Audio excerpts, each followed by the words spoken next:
Good afternoon, everyone. iTech India welcomes all the participants for today's National Distance Learning Seminar Series. Today's topic is HIV and Opportunistic Infections Respiratory, and the speaker is Dr. Anwar Parvez Sayed. Dr. Anwar Parvez Sayed is a public health specialist and HIV and TB physician. He is presently serving iTech India as the country director, wherein he is working in close coordination with the National AIDS Control Organization, providing national and regional level technical assistance for strengthening capacity of the centers of excellence in HIV across the country and assisting HIV treatment program. He also works as a clinical associate professor for Department of Global Health, University of Washington, Seattle. He's a national level trainer for NACO and has been involved with various NACO trainings. We welcome you, sir, for today's session.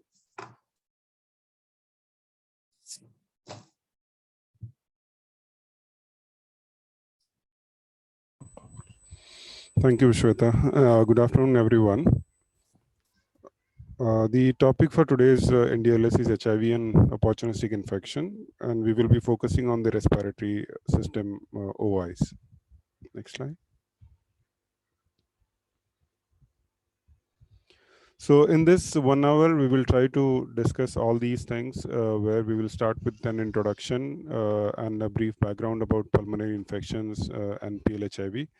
We'll also focus on association of lung diseases with CD4 count and something about immunity. Not much about systemic immune system, but about the local or lung immunity as such. And then we'll see how HIV damages the lung and how it makes the lung prone for the opportunistic infections. Then some common opportunistic infections we will talk about. First and foremost about PCP. We will not talk about TB, especially because number one reason is it's an OI which needs special attention, and there will be a series of sessions which are already happening on TB as such. So we won't discuss TB much in this particular session. Then we will talk briefly about bacterial pneumonias, Mycobacterium avium intracellular complex, and other OIs. Something about non-infectious lung diseases, and towards the end, I'll walk you through a flow chart which will be helpful for symptomatic management of, or actually to guide all of us towards interventions that need to be done, or steps that need to be taken when we come across with specific signs and symptoms or respiratory signs and symptoms in a PLHIV, and we'll summarize towards the end. So that's the plan. It's too much for 1 hour. We will try to cover as much as possible, but I've made these slides like bit text heavy. So towards the end and after this session is completed, we will circulate the recorded link of this session. So those who are interested and want to refer to these slides for any specific interventions, they can do so. Next slide, please. So now we are using ART since long time in the program, and with use of ART, we have seen decline in overall incidence of opportunistic infections. And also we have observed the life expectancy of HIV infected individuals have increased, which is a good news. And most of it has happened because of good quality and very robust antiretroviral therapy regimens. Pulmonary infections are still one of the most frequent causes of hospital admissions in HIV infected people worldwide. Uh, um, there might be a couple of or many explanations for that. One of the most common explanation is that when we breathe in the infected air, we take in infections also if the air is infected. So, and also it is very common mode of transmission of infection, the respiratory or airborne. So that's why the respiratory system is all the time exposed to the infections, which might result in more of the respiratory infections, even in PLHIV as well. The spectrum of lung diseases has changed over a period of time. We have seen acute opportunistic infections and people dying because of that. But now that has changed to chronic lung diseases for those who are on ART and those who have access to long-term ART. So we have seen people who are now suffering from COPD, lung cancers, and diseases or non-infective diseases, but still opportunistic infections are a threat in people who are having prolonged immune suppression. Next slide. So if we look at the global data, we have seen that the bacterial pneumonia is first and most common cause of pulmonary infections in HIV infected people, which is followed by PCP and TB.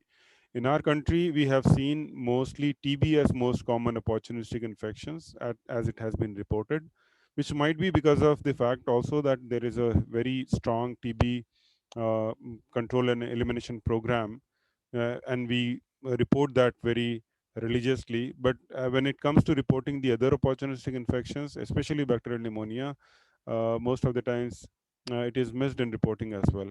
But nevertheless, it depends on the geography where you are. In India, as I said, TB is most common opportunistic infections. There are other endemic fungi, parasites, viruses that also contribute to substantially to the burden of pulmonary disease in PLHIV. The spectrum of infectious and non-infectious disease and pulmonary complications has changed, and it is changing very rapidly. So, and that is why we are seeing the non-infectious pulmonary complications also, like pulmonary artery hypertension, COPD, asthma, and things like that. In addition, non-infectious complications, like which I mentioned, they emerge as significant comorbidities and which might become also cause of death in many of the PLHIVs, especially when they are on long-term ART and when they are living long now. Next slide. So I, I hope you have seen this kind of slide many times where there is a scale of CD4 count on the x-axis, and where you are seeing a declining CD4 from 500 to 50, and you are looking at the common opportunistic infections which are encountered by HIV positive. So if we focus on lung diseases and we link with the level of CD4 count, even though there are infections which can happen at all levels of CD4 counts, and most common of that is TB, but the way they present in PLHIV, it depends on the level of CD4 itself.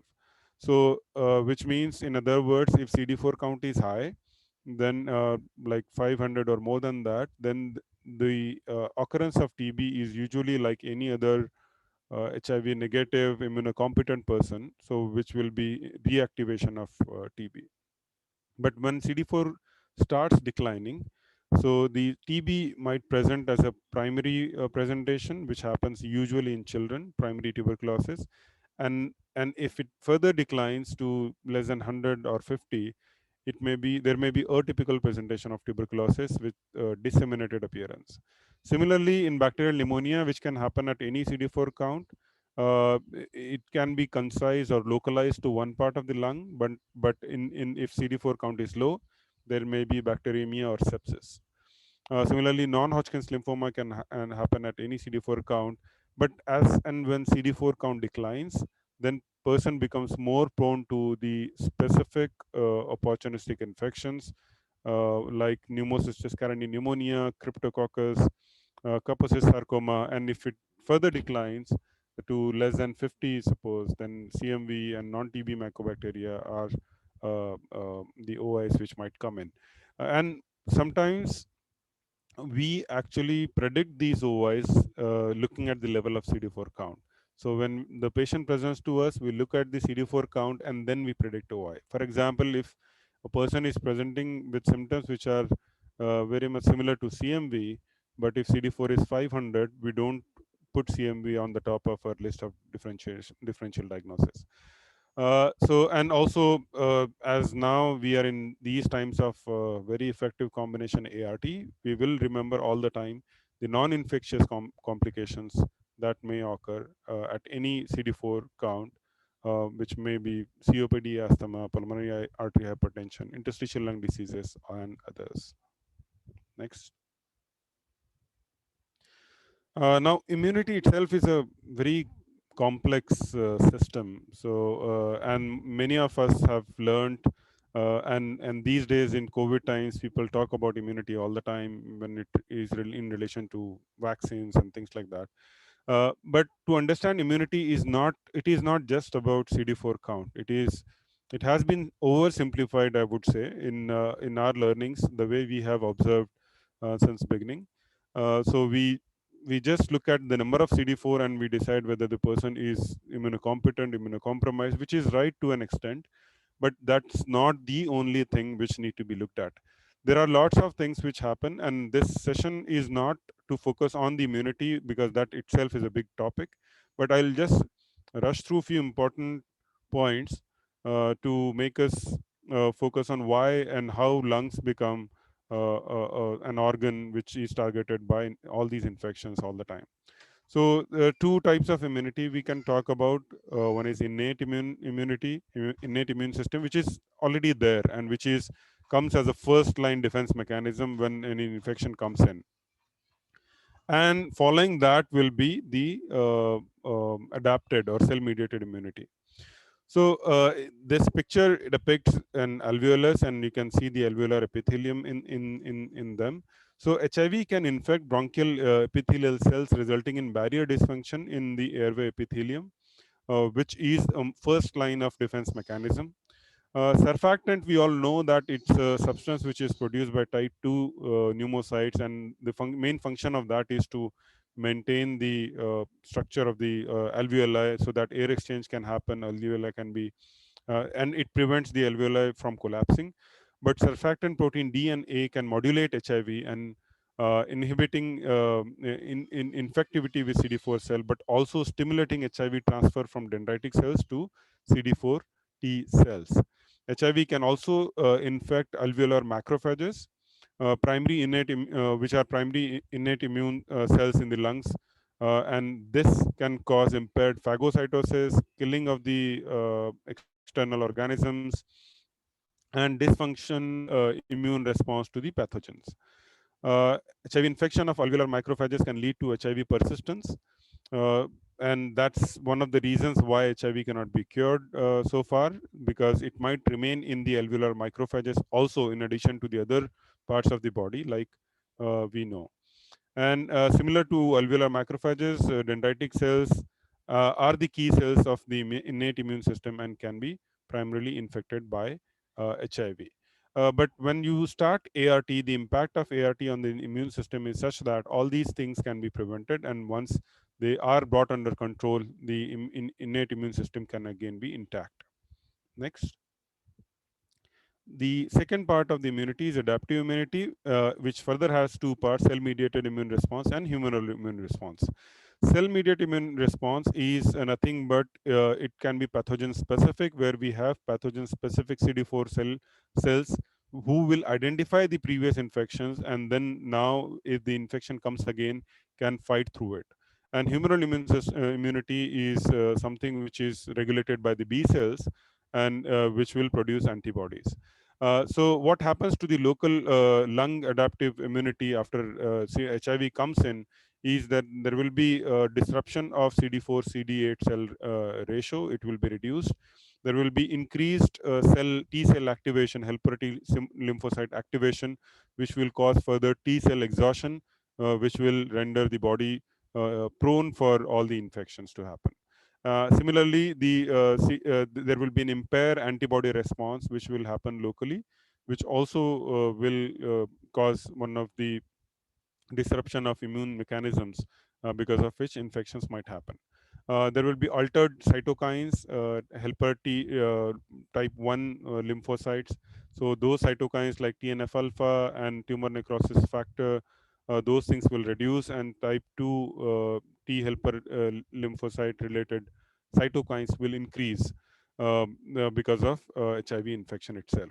So just to summarize all this, when HIV virus comes in, it doesn't only disrupts the systemic immune response, but it will also disrupts the lungs adaptive immunity itself, which will make the lungs prone for all these infections, and also might become one of the contributing factors to cause the uh, non-infectious diseases in the future when the person is put on ART as well.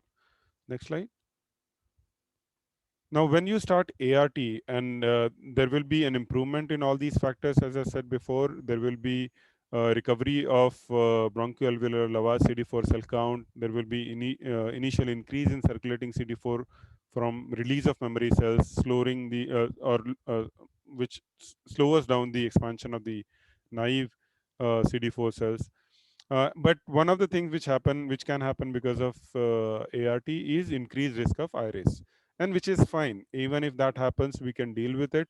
And but delaying ART unnecessarily, because of perceived risk of iris will be a problem for the patient. Next slide. So HIV related mechanisms of lung damage, there can be multiple explanations for this mechanism of lung damage. Uh, first and foremost is systemic inflammation, which can increase the severe several inflammatory markers, including C-reactive protein and interleukins and all that. And then also the pulmonary inflammation, which is a local inflammation, which will cause the lung damage and which will cause the production of local inflammatory mediators, and such as intracellular adhesion molecules, etc. Then, as I said, HIV persistence can happen within the epithelial cells of the lung. And smoking itself is a risk factor to cause many of the infections, many of the non-infective pathologies of the lung. But unfortunately, in our HIV friends, we have seen the prevalence of smoking is almost doubled as per some of the studies. So that's why risk of issues related to smoking is also in much more folds high in HIV positive individuals than in HIV negative individuals. Then HIV itself is causing, it causes oxidative stress, which may cause increased lipid uh, peroxidation mechanisms or products. And ART for long term, if it is given, it might also have any reverse effect on the lung itself, and also the other normal pathogens of the lung. That relationship also might get disrupted because of presence of HIV virus, especially if the viral load is high. So there are multiple mechanisms which can cause damage to the lungs, on the top of the fact that it may be prone for all these infections, which we will see from now onwards in the presentation. Next, please. So, respiratory symptoms are frequent complaint among PLHIV, and most common symptoms include cough, dyspnea, and pleuritic chest pain, either alone or in combination. And usually that might happen in initial phase of the infections when the pleura rub each other and because of the inflammation. Symptoms usually are acute and they persist for 3 to 5 days in most of the opportunistic infections. But some of the opportunistic infections, it takes a long time for infection to get established and cause these symptoms. Next.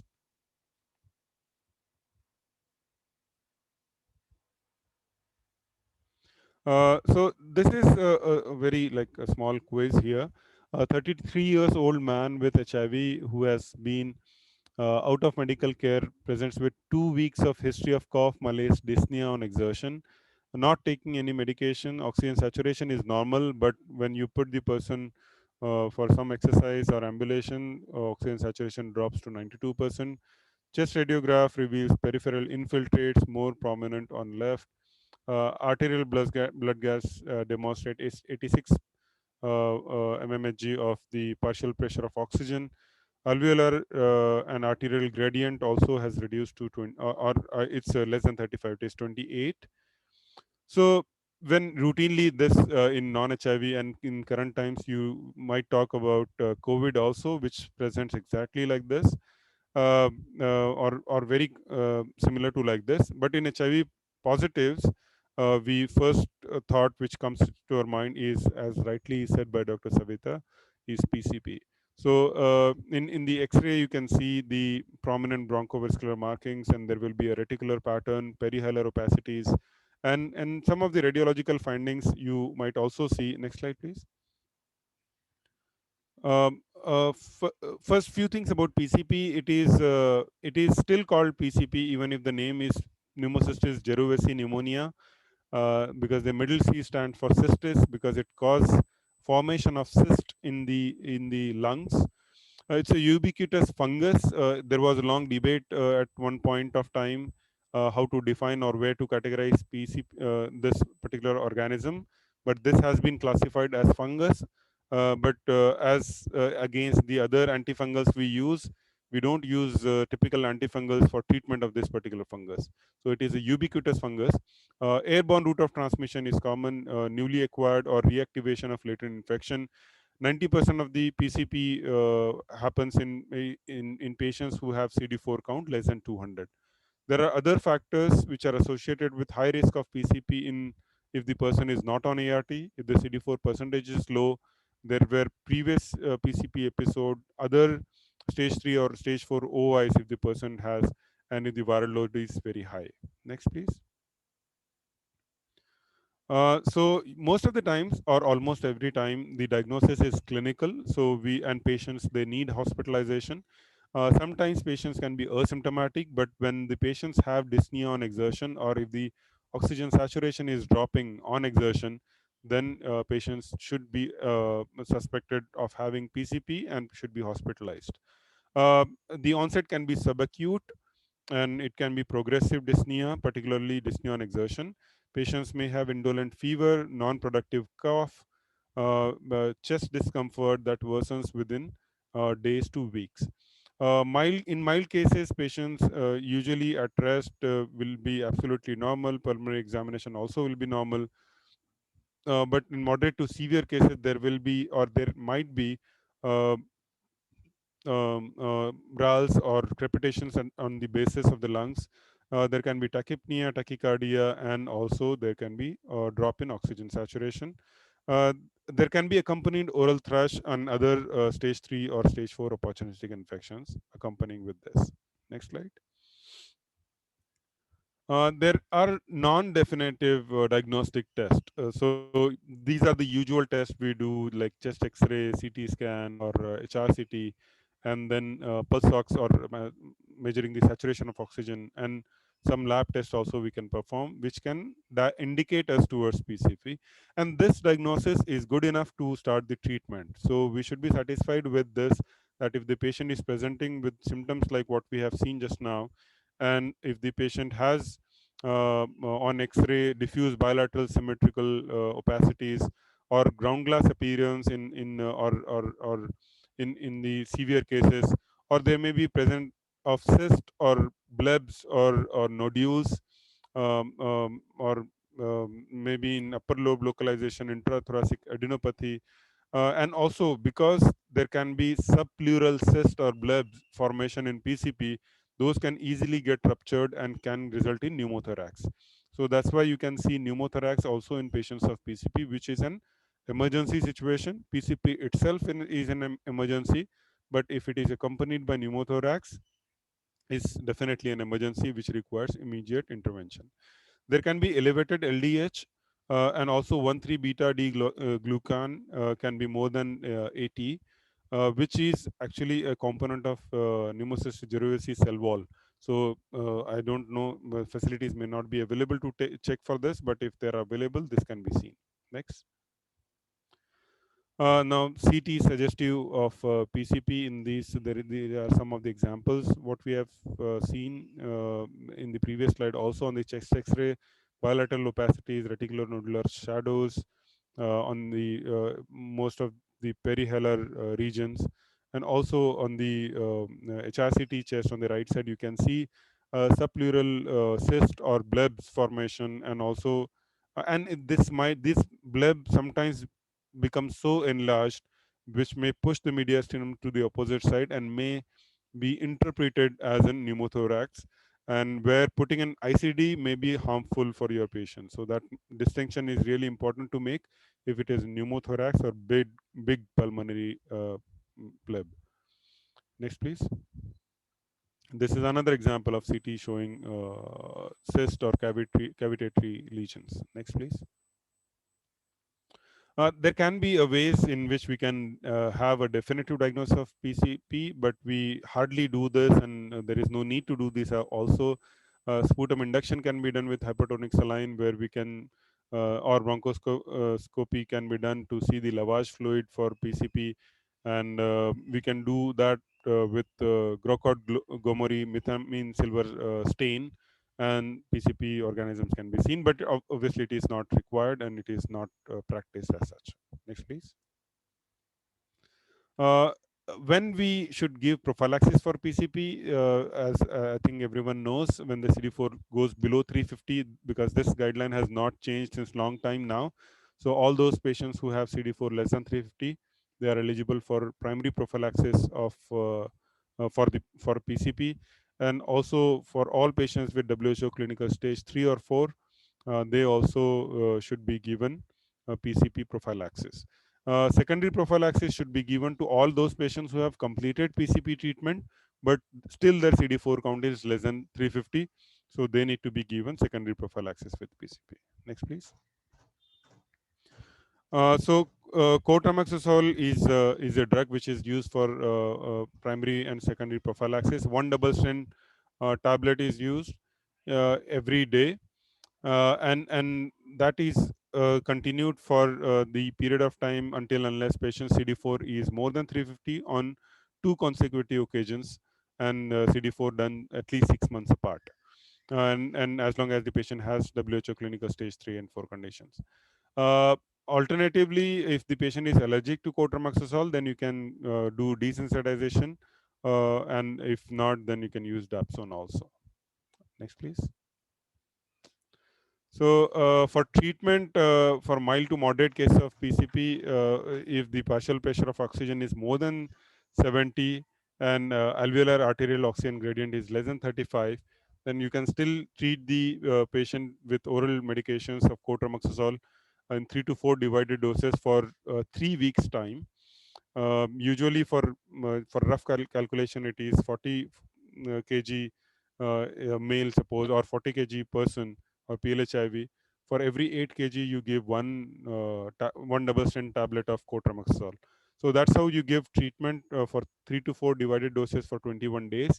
If it is moderate to severe case, then you should start with intravenous cotrimoxazole first, and then you should switch to oral in first 72 hours. And this time is important because it will be really effective if you give early, and you can avoid complications. Steroids can be used along with the antimicrobial therapy.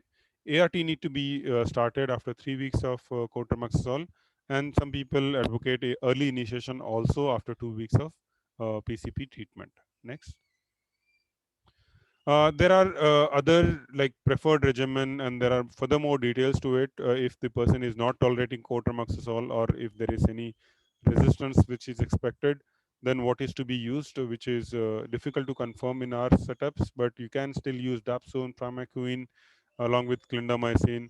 And moderate to severe cases, again, these are the drugs which we don't use in our clinical practice, but these are the options which are available, and most of the patients, they respond well to cotrimoxazole, and need not use the other drugs.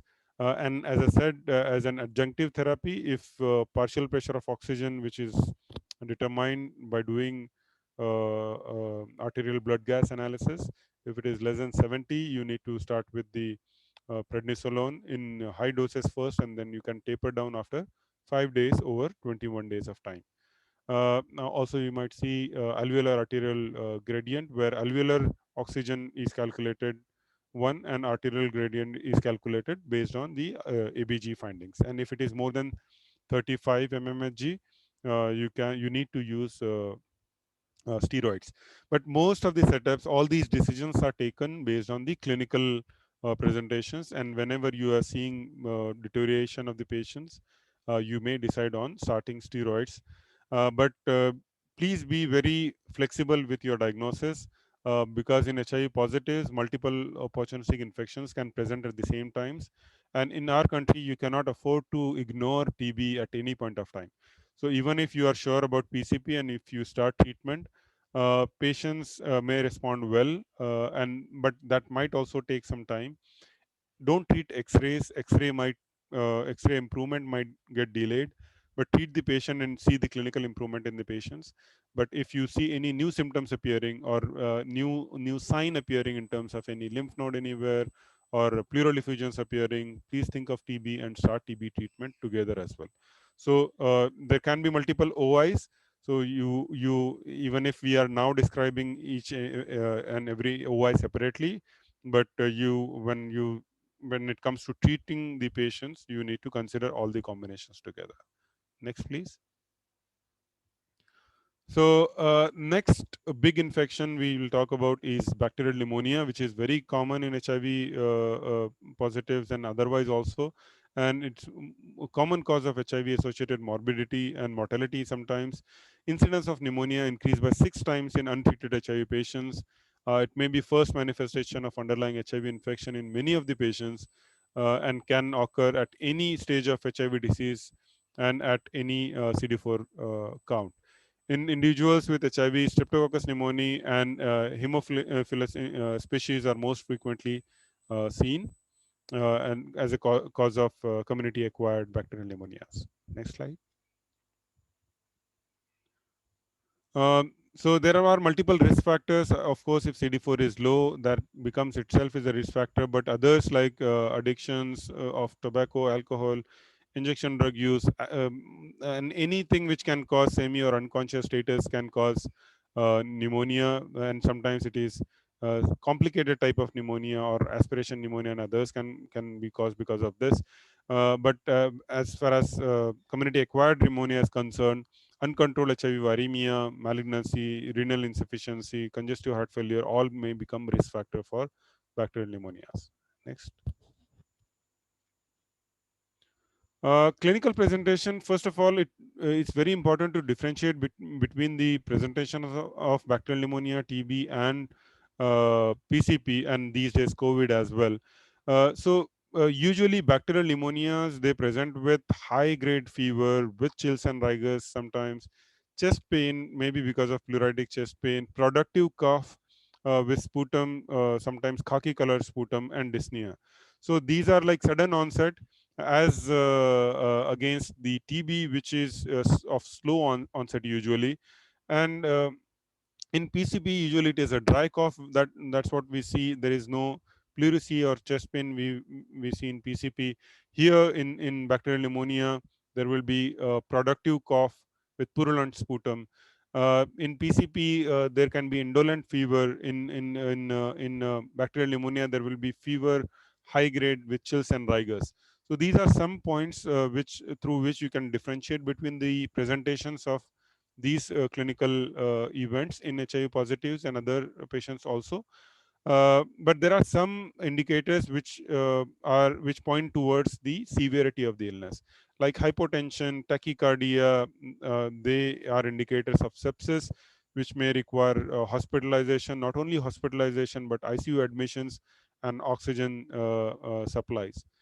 And these days, due to COVID, we are also very much vigilant about all these things, and these are not these things have not remained as usual for us also due to COVID these days. So these things need to be very carefully seen, and if there is any kind of indicator which points towards severity of pneumonia, these patients have to be treated on priority in the ICUs. Next slide.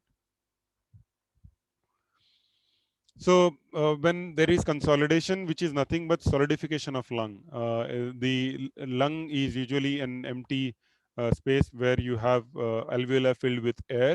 But when those alveoli are filled with exudates, that consistency of lung is changed to like a liver consistency, so like a solid consistency, and that's what when it is called as consolidation. And when you listen to those air sounds, it will give bronchial breathing like egophony, or it depends on how the consolidation has happened, but bronchial breathing will be there. Then on the routine laboratory examination, you might see in white blood cells count usually is elevated, neutrophilia can be seen, or a left shift in WBC differential may be seen. Then chest X-ray, unilateral focal segmental or lobar consolidation can be seen. Those with pneumonia due to strep pneumonia or Haemophilus typically present with consolidation, whereas cavitation can be seen, but that may be because of Pseudomonas or aeruginosa. Next, please. But always again here also you'll have to rule out the tuberculosis. So again, it depends on severity of pneumonia. The treatment depends on severity of pneumonia. Mild cases can be treated on outpatient basis also, where you can treat the patients with amoxicillin clavulant combination. You might want to add macrolide like azithromycin also as a preferred treatment. For those who require hospitalization and non-severe cases, they may be treated with intravenous beta-lactams or cephalosporins these days, like cefotaxime, ceftriaxone. Also, there may be need to add macrolide like azithromycin or clarithromycin. Most of the people these days, they prefer azithromycin. As an alternative treatment, you have doxycycline and other drugs also available. And fluoroquinolones, there are like respiratory fluoroquinolones like levofloxacin and moxifloxacin should be used very carefully because they have anti-TB activity as well. So you have to be very sure about the fact that you are not treating TB. Otherwise, you will treat the patient with single drug and you will cause resistance of TB bacillus to these drugs in future. So that's why you have to be very thorough in diagnosing these patients and initiating the treatment. Next slide. In severe cases of pneumonia, you might require carbapenems like imipenem or meropenem. Along with that, you might require IV fluoroquinolones, and also in cases of pseudomonas pneumonia or hospital-acquired pneumonia, sometimes that might happen. You may require drugs like IV ciprofloxacin or um, levofloxacin, and also you may require piperacillin and tazobactam combination. So which are the common drugs these days which are used in ICU and hospitalization wards. And sometimes pneumonia can be methicillin resistant type, where you will need vancomycin. Now, all this information may be theoretical for ART medical officers, but I would uh, recommend that once in a while you should also go to the ward so that you can see the clinical presentation of HIV positives who get admitted in the wards with all these complications and treated. And when they come back to you at the ART center, most of the patients, they will be absolutely normal or may have minimal signs and symptoms, but they might have gone through all this in the wards. So it is actually worthwhile to visit wards once in a while to see the cases which are hospitalized in wards, so that you don't forget all these things which are very basics of medicine. Next slide. Another infection which is like really again famous in HIV world is Mycobacterium avium intracellular complex, which is not so common in India, but again it is it, it has been seen, it has been documented. MAC can cause life-threatening symptoms in immunocompromised individuals, and especially it presents as a disseminated disease. It's ubiquitous and it's found in water, soil, and other animals also might have it. It's transmitted through inhalation, ingestion, or inoculation in the respiratory or GI tract. MAC disease typically occurs in people with CD4 less than 50 per cubic millimeter. And many of these OIs, they need to be suspected to be diagnosed first. That's why don't treat everything as TB. Keep your mind open for all these infections when they are present, when patients present to you.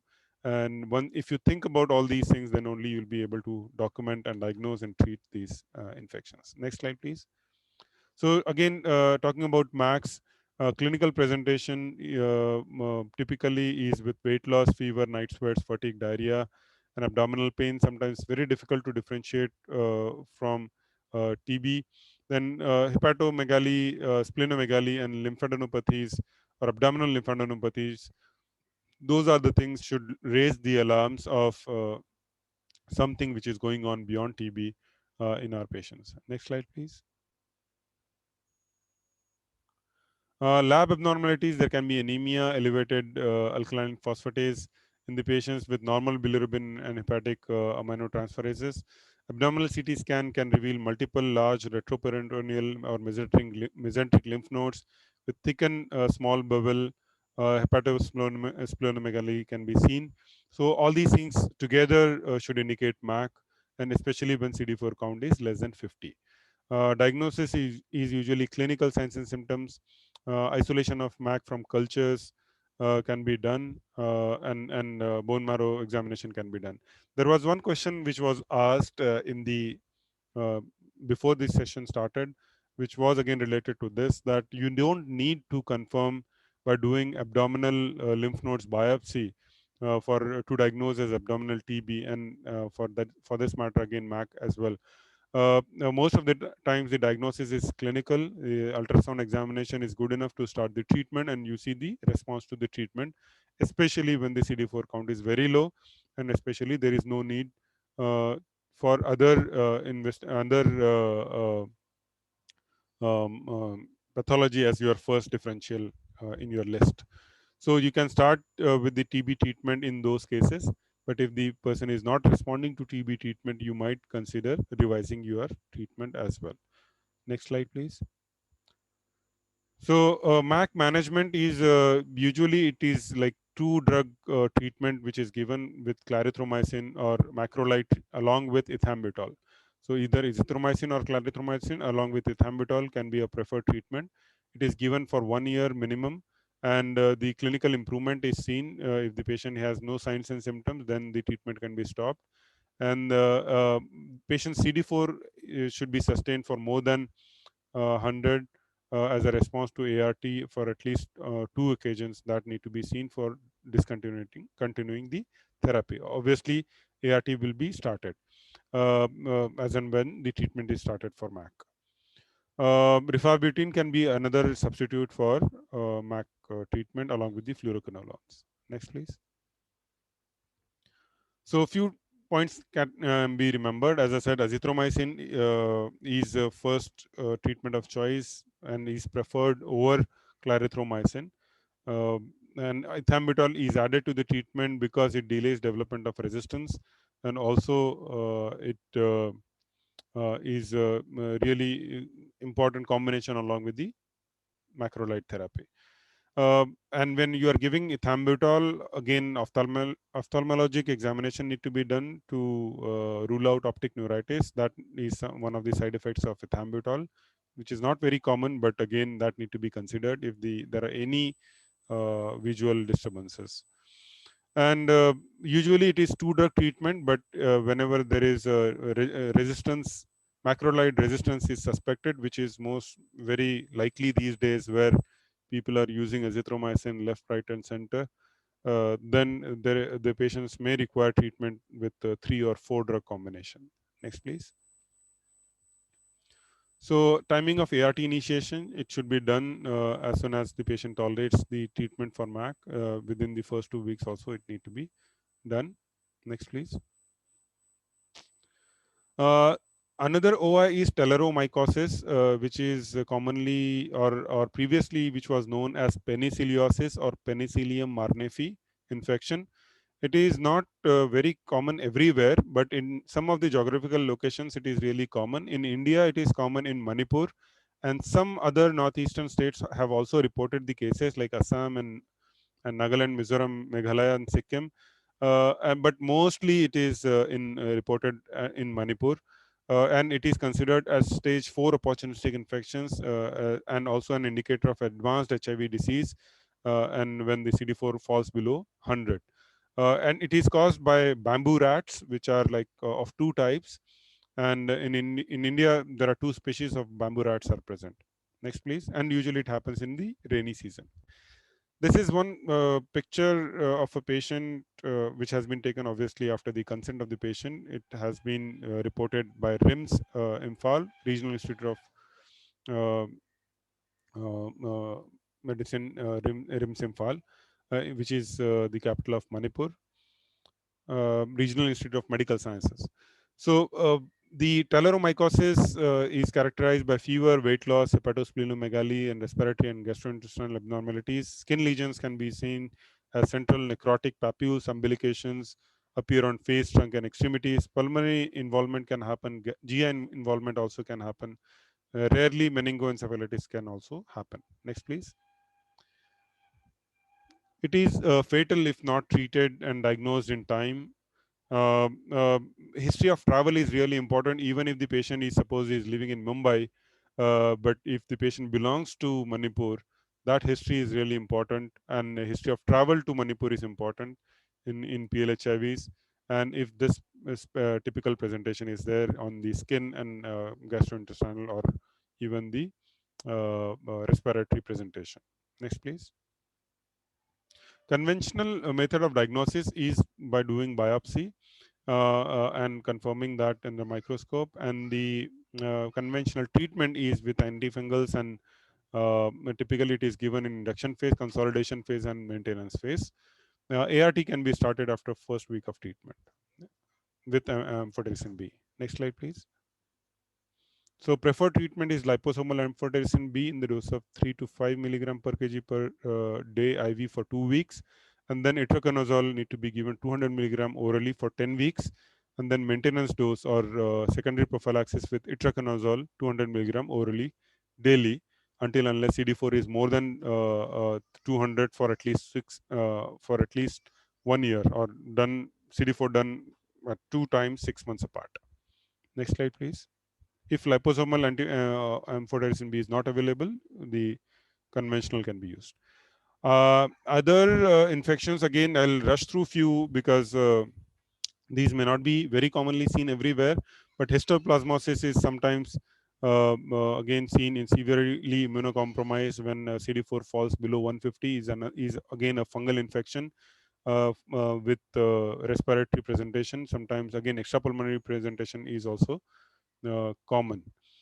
So it is patient gets these infection through inhalation, and there is a again definite life cycle for that through bats and through humans, and it comes in blood and all that, and it can become one of the differentials also for miliary tuberculosis. Next slide, please. So appearance on chest X-ray. Typically, the patients might present with fever, fatigue, weight loss, hepatosplenomegaly, chest pain, and dyspnea. On the chest X-ray, patients might show the opacities which may mimic PCPN, and like I said, it may mimic the miliary TB as well. So also it may be in form of nodules or cavities also can be seen here in histoplasmosis. Next slide.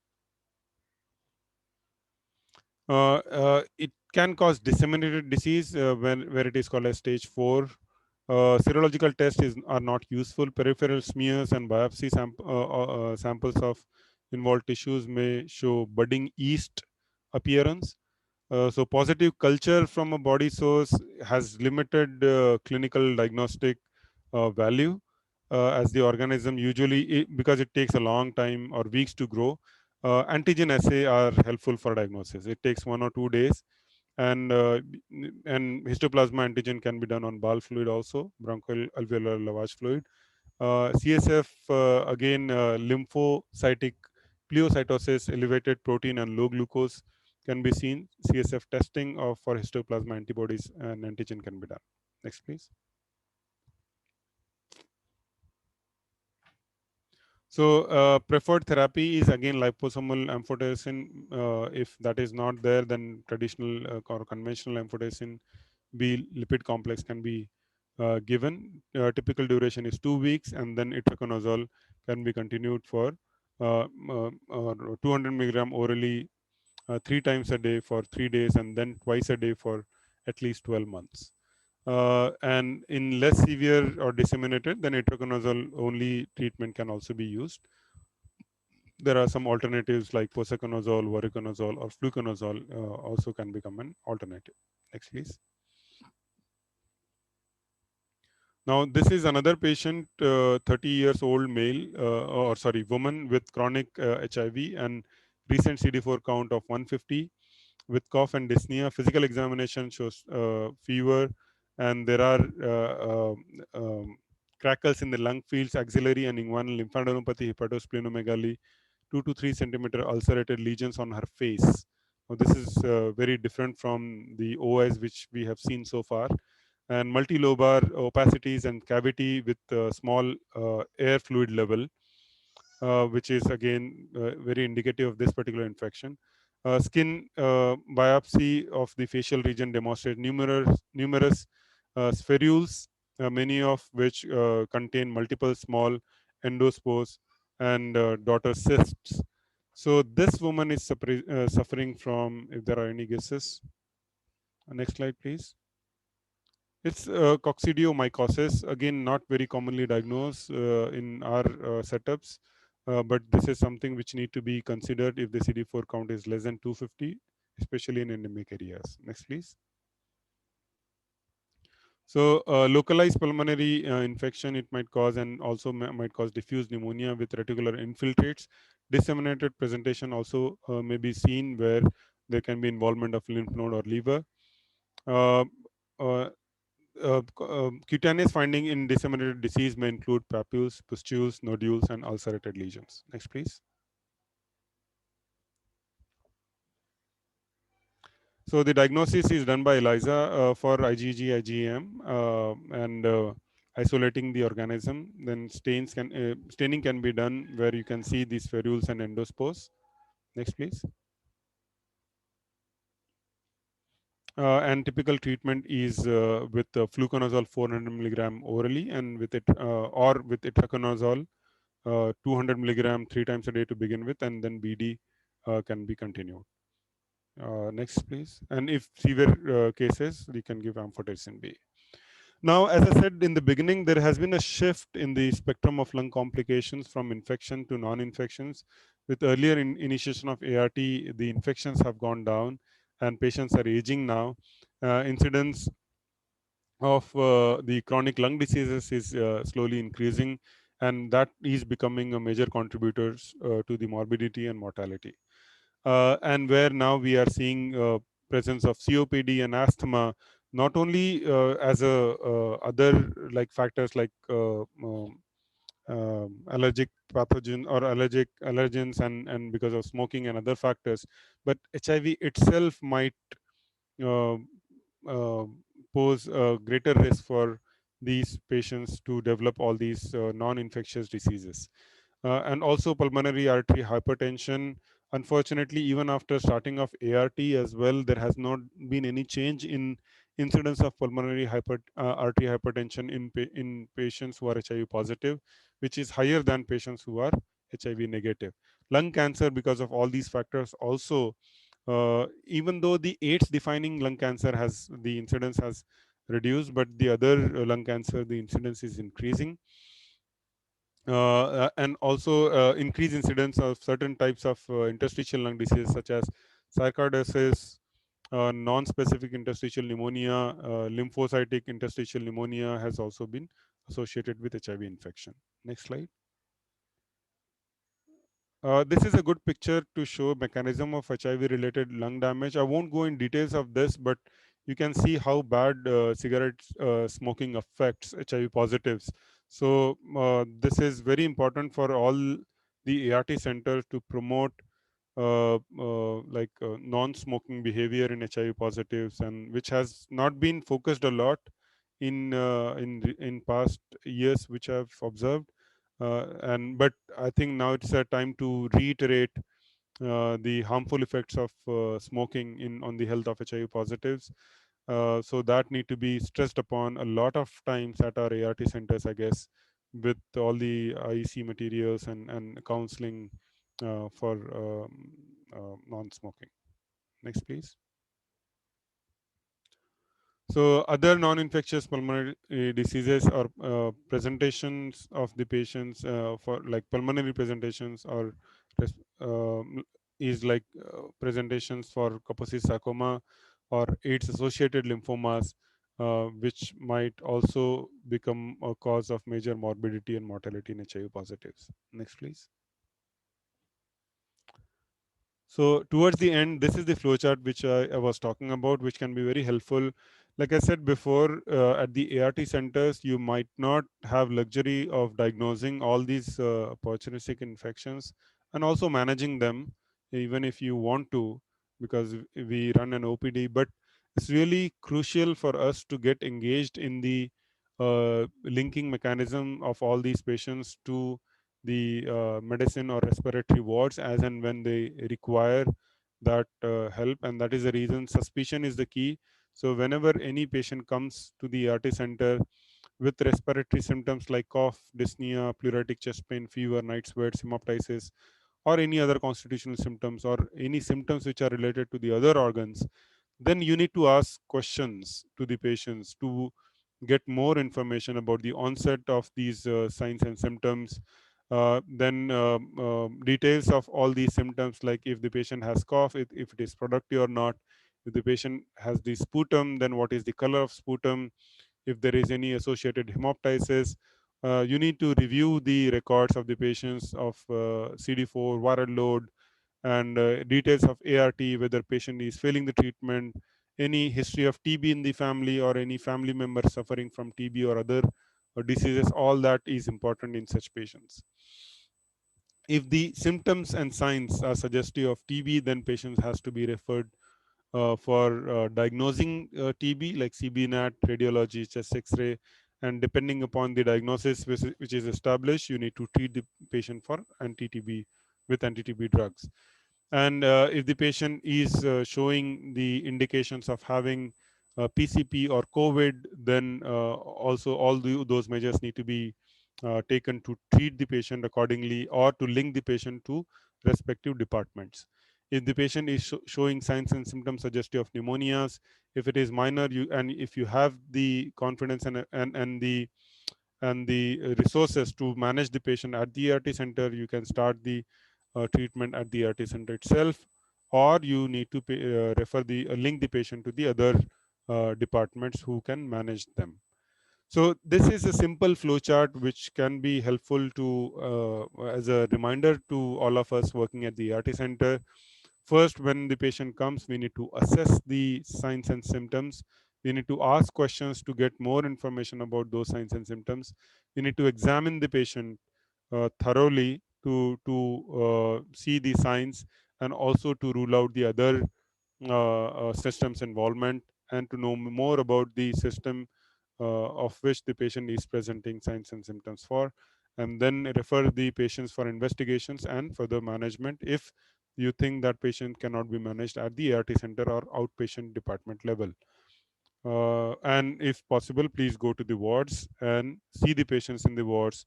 And once in a while, I'm not saying every day you should go, but once in a while, it is there is no harm in visiting wards. Next, please.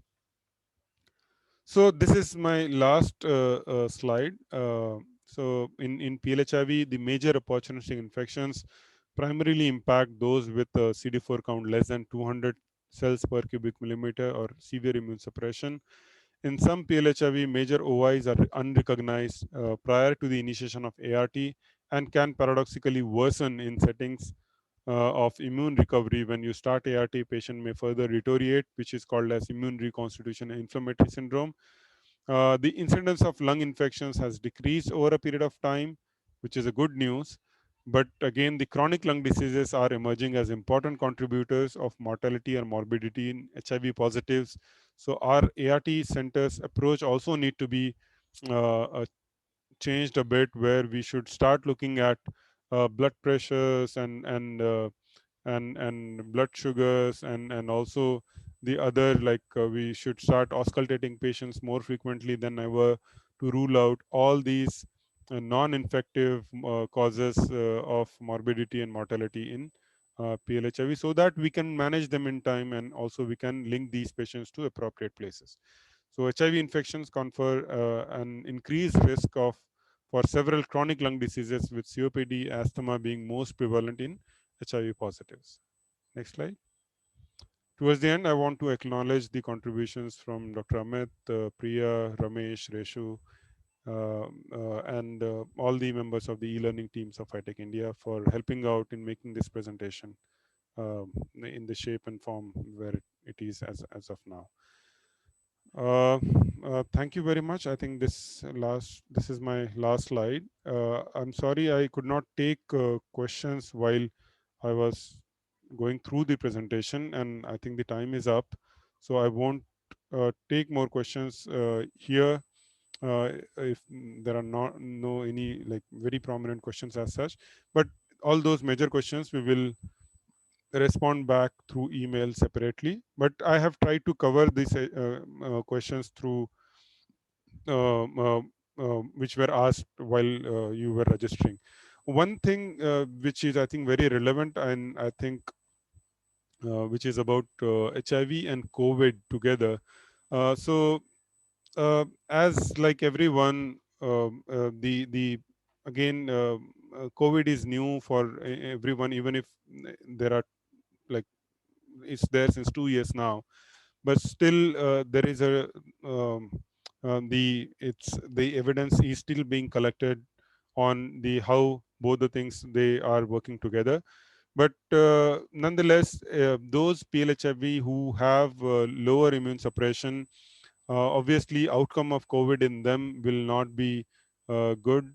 So it has to be very seriously dealt with, and that is one of the reasons why you will see HIV positive as one of the priority population for COVID vaccination.